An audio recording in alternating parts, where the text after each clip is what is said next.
धन्य असणार आहे. या अभंगातून प्राप्तिवेता धन्य असणारं एक प्रकरण आणि कर्तव्यता धन्य असणारं सुद्धा प्रकरण आहे. म्हणजे पहा, दत्तात्रेय चोपदार पुढे उभा काठी कर. मी डायरेक्ट तिसरे चरण का घेतलं पहा, कारण काही अभंग हे अर्थक्रमाने सोडवावे लागतात आणि काही अभंग पाठक्रमाने सोडवावे लागतात. कारण ह्याचा पाठक्रम कसा आहे, धन्य धन्य एकनाथा, नंतर दासोपंताचा अभिमान, दत्तात्रेय चोपदार येवण अंगावरी थुंकला, आणि नंतर निळाशरण. पण आता दासोपंताचा अभिमानच गेलाय कशानं? तिसऱ्या चरणातून दत्तात्रेय चोपदार. जेव्हा दत्तात्रेय एकनाथ महाराजांच्या दारातला चोपदार पाहिला तेव्हा दासोपंतांचा अभिमान ढळला. म्हणजे प्रकरण पाहिली तर 3 चरणात 2 प्रकरण आहेत. एक दासोपंतांचा अभिमान आणि दत्तात्रेय चोपदार हे एक प्रकरण, आणि येवण अंगावरी थुंकला हाय हे एक प्रकरण. मग आता हे 2 प्रकरणाचं आपण निरूपण, म्हणजे हे एक दृष्टांतच आहेत पहा. पण दासोपंतांचा अभिमान कसा ढळला?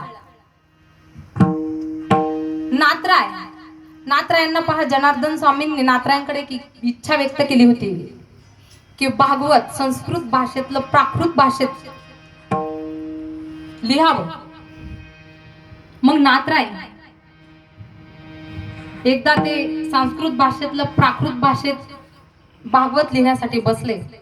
मग एक ब्राह्मण नाथपंतांकडे रोज यायचा, कारण नाथराय पहा ते भागवत प्राकृत भाषेत लिहिण्यासाठी ते 12 स्कंदाचं जे भागवत होतं त्यातल्या एकादश स्कंद याच्यावर त्यांनी 5 अध्याय लिहिले. 5 अध्याय म्हणजे पंचायत देही असं ते एकादश स्कंदाचं 5 अध्याय. आणि ते 5 अध्याय लिहित असताना नाथराय कसे लिहायचे, आधी सांगायचे आणि मग लिहायचे. मग तो एक ब्राह्मण रोज नाथरायांकडे यायचा. नाथरायांनी ते संस्कृत भाषेतलं प्राकृत भाषेत नाथरायांनी ते भागवत सांगायचं आणि मग ते लिहायचं. तो ब्राह्मण रोज ऐकायला यायचा. 2 अध्याय लिहून झाले. 2 अध्यायानंतर जो ब्राह्मण तो अध्याय ऐकायला येत होता त्याला काशी यात्रेला जायचं आमंत्रण आलं. आणि तो म्हटला की आता माझे तर फक्त 2च अध्याय ऐकून झाले, आता कसं करावं?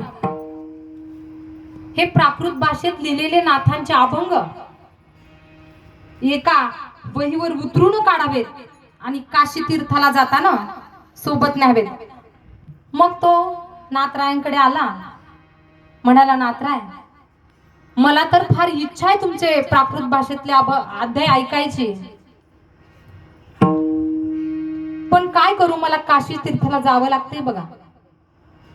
पण हे अध्याय जे आहेत ना ते मी उतरून घेतो आणि काशी विश्वेश्वराला गंगा तटी जाऊन याचं पारायण करतो, म्हणजे तुमच्या या ओव्या या अध्याय माझ्या सोबत राहील. नाथराय म्हणले, ठीक आहे, मग काय अडचण आहे, घे ना उतरून. मग ब्राह्मणाने ते 2 अध्याय उतरून घेतले आणि काशी तीर्थाला निघाले. ब्राह्मण काशी तीर्थाला पोहोचला सुद्धा, कीर्तनात लगेच पोहोचतात. ब्राह्मण काशी तीर्थाला पोहोचला आणि तिथं गंगेत गेला, स्नान केलं आणि गंगा तटी आपलं वस्त्र टाकून त्याच्यावर बसला आणि ह्या 2 अध्यायाचं पारायण करू लागला. पारायण करत असताना तिकडून एका संन्यासाच्या मठातून 2 विद्यार्थी आले. त्यांनी पाहिलं की हा ब्राह्मण हे काय वाचतोय, कारण त्या विद्यार्थ्यांना संस्कृतच अवगत होतं, त्यांना प्राकृत भाषा अवगत नव्हती किंवा कानावर नव्हती. काशीत म्हणजे सगळं संस्कृत, ब्राह्मण सगळे संस्कृत मध्ये. मग त्यांनी ते पारायणाचे शब्द त्यांच्या कानावर पडले. ते 2 विद्यार्थी त्या ब्राह्मणाजवळ गेले.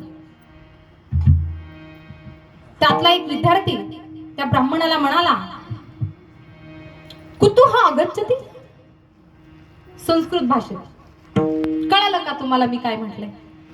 नाही. तसंच त्या ब्राह्मणालाही कळालं नाही. तो म्हणला उमजे ना बाबा, तुम्ही काय बोलताय ना ते मला काही उमजनाच. मग त्यांना मराठी बी येतच होतं की, पण पहा आपण कुठे गेले आधी आपण मराठीच बोलतो ना. समोरचा हिंदी बोलत असेल, त्याला मराठी नाही कळली तर आपण हिंदी मोडकी तोडकी का होईना बोलतो. तसं तो विद्यार्थी म्हणला हा महाराष्ट्रातला दिसतोय, ह्याला काही संस्कृत कळलं. मग तो म्हणला तुम्ही कुठून आला? मग ब्राह्मणाला समजलं. तो म्हणाला मी नाथरायांच्या पैठण क्षेत्रावरून आलेलो आहे. आणि तुम्ही हे काय वाचताय? आमच्या नाथांनी लिहिलेलं आहे ना, संस्कृत भाषेतलं प्राकृत भाषेत लिहिलेलं हे भागवत वाचतो. भागवत आणि संस्कृत भाषेतलं प्राकृत भाषेत केलंय. त्या विद्यार्थ्यांना थोडं आश्चर्यचकितच वाटलं. मग ते विद्यार्थी म्हणले हे संस्कृत भाषेतलं प्राकृत भाषेत करता येतं का? त्यांनी केलंय का?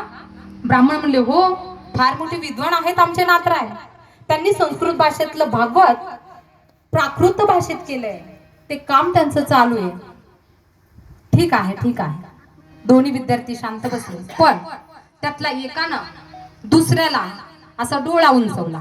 आपल्यात पण बघा असतात गावात असे लोक असतात, व्यत्यय आणायचा उगीच कुठंतरी चांगल्या माणसाला काहीतरी व्यत्यय आणायचा, काहीतरी कुरापती करायच्या.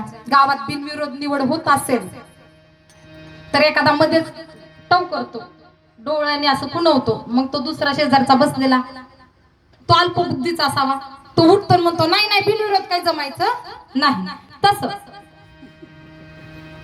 हा विद्यार्थी डायरेक्ट संन्याशाकडे गुरुजींकडे त्यांच्या गेला आणि म्हटला त्या गंगा तटावर एक ब्राह्मण आलाय आणि तिथे तो प्राकृत भाषेतला अध्याय वाचन करतोय म्हणे. कोणत्या पैठणच्या नाथरायांनी ते संस्कृतातलं प्राकृत भाषेत केले. संन्याशाला फार राग आला, लाल बुंद झाला संन्याशी. म्हणला हे संस्कृत भाषेतलं प्राकृत भाषेत करण्याचा अधिकार या नाथरायांना दिला कुणी? त्यांनी धर्मशास्त्राची परवानगी काढली का? फार लालबुंद झाला, फार राग आला. त्या संन्याशाने ठरवलं आता पैठणच्या ग्राम अधिकारी जे आहेत त्यांना पत्र लिहायचं आणि माझे 2 विद्यार्थी तिथं त्या नाथरायांना आणायला पाठवायचे.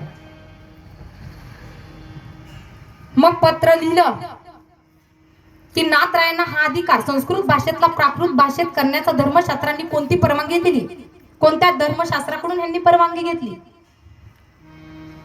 पत्र लिहिलं आणि 2 विद्यार्थी घोड्यावर पैठणला काशी विश्वेश्वरातून पैठणला पाठवले. ते विद्यार्थी पैठणला पोहोचताच ग्राम अधिकाऱ्याकडे गेले. मग गावातले 4-2 होते, ते म्हणले कुठून आलात तुम्ही? म्हणले आम्ही काशी विश्वेश्वरावरून आलो, नाथांच्या घरी जायचंय, पण आधी धर्म अधिकाऱ्याला हे पत्र द्यायचंय. काय आहे पत्रात? अहो तुमच्या पैठणचे कोणी नाथराय आहेत म्हणे,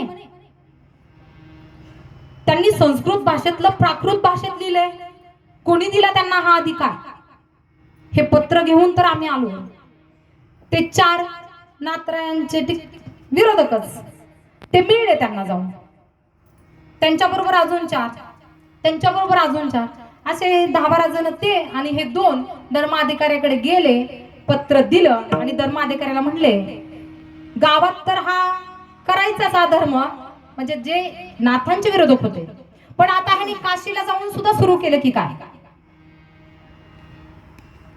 मग धर्माधिकारी ते ग्राम अधिकारी जे होते ते म्हणले ठीक आहे, तुम्ही नाथांच्या घरी जा आणि नाथांना घेऊन काशी विश्वेश्वराला जा. मग ते 2 विद्यार्थी नाथांच्या वाड्याजवळ आले. दरवाजा ठोठावला, आतून नाथराय आले.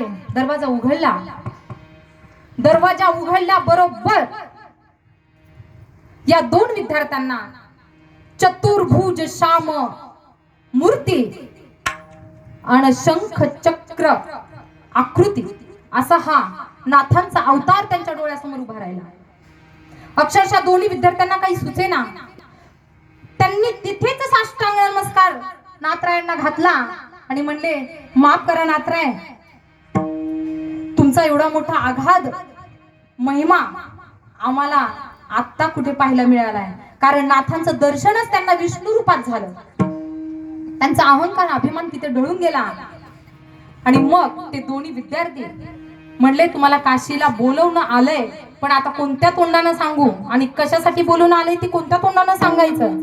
पण एकनाथ राय म्हणजे शांती ब्रह्म ते म्हणले, ठीक आहे, संन्याशानं बोलवलंय म्हणून नव्हे, तर मला काशी विश्वेश्वरानं बोलावणं धाडलंय, म्हणून मला काशी यात्रेला जावं लागतं. नाथरायांनी ठरवलं आता काशी विश्वेश्वराला जायचंय, पण इथला सगळा कारभार कोणी सांभाळायचा. उद्धवाला बोलवलं, सांगितलं, मी आता काशी विश्वेश्वर यात्रेला निघतोय, मी येईपर्यंत हा कारभार तू सांभाळ. आणि नाथराय काशी विश्वेश्वराला निघाले. नाथराय काशीला पोहोचले.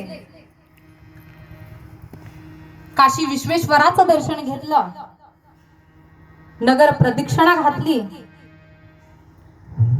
भैरवनाथाचं दर्शन घेतलं. जिथं महादेव तिथं भैरवनाथ आहेच, असतच पहा. काशीला सुद्धा आधी भैरवनाथाचं दर्शन घ्यायचं आणि मग काशी विश्वेश्वराला जायचं. असं नाथांनी तिथंही भैरवनाथाचं दर्शन घेतलं, भैरवाष्टक पूर्ण केलं, काशी विश्वेश्वराचं दर्शन घेतलं, नगर प्रदक्षिणा केली. आणि त्या दोन विद्यार्थ्यांना म्हणले, कुठे तुमच्या गुरुजींचं मठ कुठं आहे. मग त्या दोन्ही विद्यार्थ्यांनी नाथरायांना संन्याशाच्या मठाकडे नेलं. तिथे गेले तर संन्यासी काय तिथं नव्हते, कारण संन्यासी त्यांच्या 300 शिष्यांना घेऊन काशी विश्वेश्वरात माधवगिरी मागण्यासाठी गेले होते.